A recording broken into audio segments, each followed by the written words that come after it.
Long ago, long before the silly bacon in everything fad got started, people actually made bacon at home. It's not that hard to do, and it can produce some superior quality bacon. Making bacon at home isn't going to save you a lot of money, and it's probably not going to make anything any more healthy than what you get in the store, but it will be delicious. This video is going to show you how to cure a pork belly and then how to smoke it so that you have slab bacon. You're not going to learn how to use a smoker, and I'm not going to show how to make uncured or naturally cured bacon. There are two special ingredients that you'll need. The first is pork belly. I'm using a 3-pound slab that still has the skin attached. If you have trouble finding this, try asking a butcher, maybe a pork producer at a farmer's market, or go to an Asian grocery store that has a good meat department. As with anything, the better the quality, the better your bacon will be. The second special ingredient is curing salt, which is often referred to as pink salt. It's sold under a few different names. I was able to find pouches of it at the Bass Pro Shop, but it can be ordered online. Check the links in the notes. No matter which brand you have, it's going to be the same makeup. 93.75% salt and 6.25% sodium nitrite. I could make an entire video discussing the pros and cons of sodium nitrite, but the reason why it's put in this is because it kills the bacteria that can cause botulism, and then it also preserves that nice pink color, and it gives it a flavor and texture that you just can't get without using some sort of curing agent. Although the amount that actually goes into this recipe isn't much to be concerned about, there are some things you should know about the ingredient. First of all, that sodium nitrite part is toxic, and too much at once can be fatal. It's a powerful antioxidant. Frequent consumption of cured meats can lead to long-term health problems, and it should be stored out of reach of children. I know this sounds like something you probably don't want to eat or even have in the house, but if we think about the facts that I gave about this product, they are eerily similar to another product that you might be familiar with. Beer!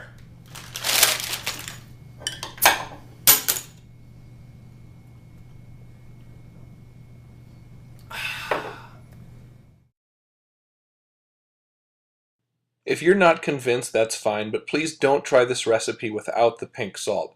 You'd have to cold smoke it, and I have no advice on how to do that. Stick to something you could get in a store. This uncured bacon from Trader Joe's is excellent. The recipe I'm going to show is inspired by the one in this book, which is a great resource if you're interested in learning how to make sausages or a variety of other old world meat preservation techniques. To cure this 3-pound slab of pork belly, I'm using 40 grams of kosher salt. I use Diamond Crystal kosher salt, so 40 grams is about 5 tablespoons. If you use Morton's kosher salt, you'll want to make it 3 tablespoons. Next is 1.5 teaspoons of pink salt, and then 40 grams of maple sugar. If you can't find maple sugar, brown sugar is fine. 40 grams would be about 3 tablespoons. Beyond the salts and the sugar are where you add some extra flavor to the bacon. For this recipe I'm using 5 cloves of garlic and 4 whole jalapeños. It takes quite a bit to give any extra flavor to the bacon. The recipe in the book calls for, I think, a 1/4 cup of maple syrup, which is pretty good for breakfast bacon. You could also use black pepper, any herbs that you like. Basically, it's up to you. The pork belly goes in a gallon-sized zipper bag, then the cure mixture will be added to that, and it's good to really rub the mixture into both sides of the pork belly.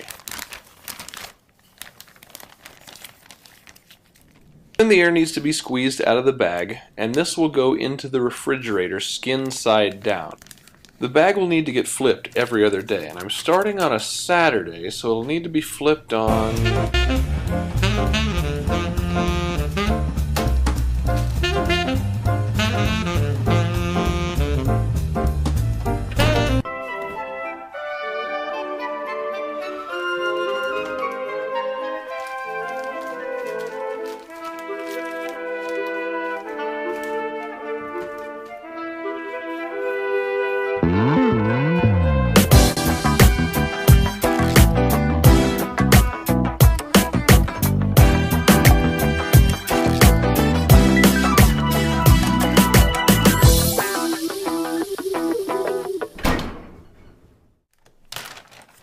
After 7 days, the belly should have firmed up quite a bit and it's ready to come out of the cure.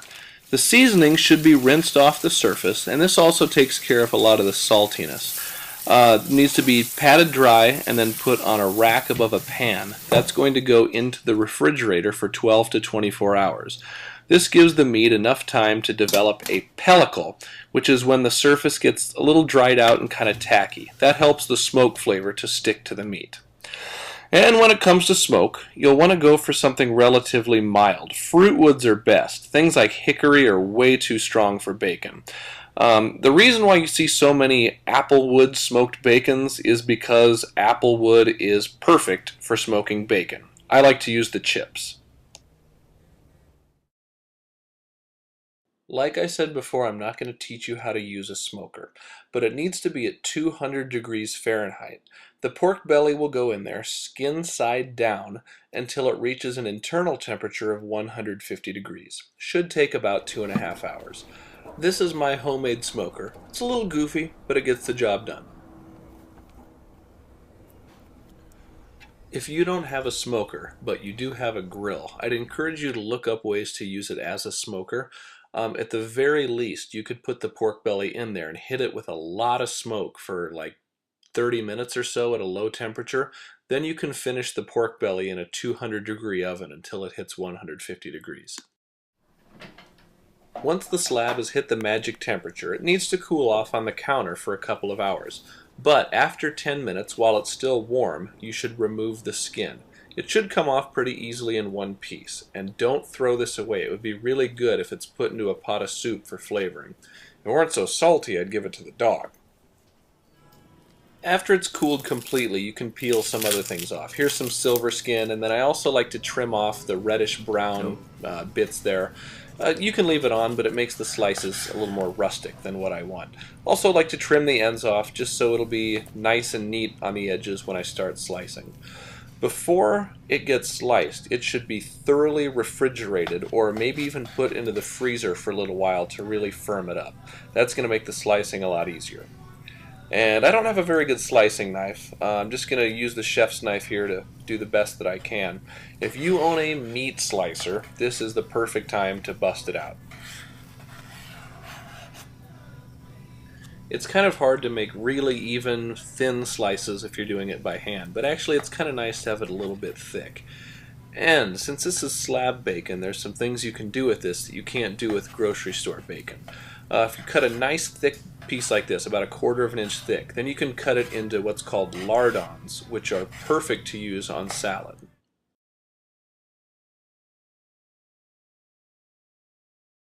Personally, I think the best way to prepare strips of bacon is in the oven, but it's not quite as satisfying as doing it in a frying pan.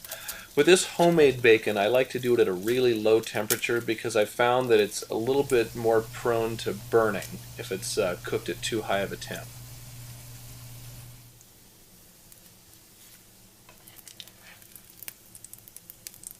So yeah, there's some bacon.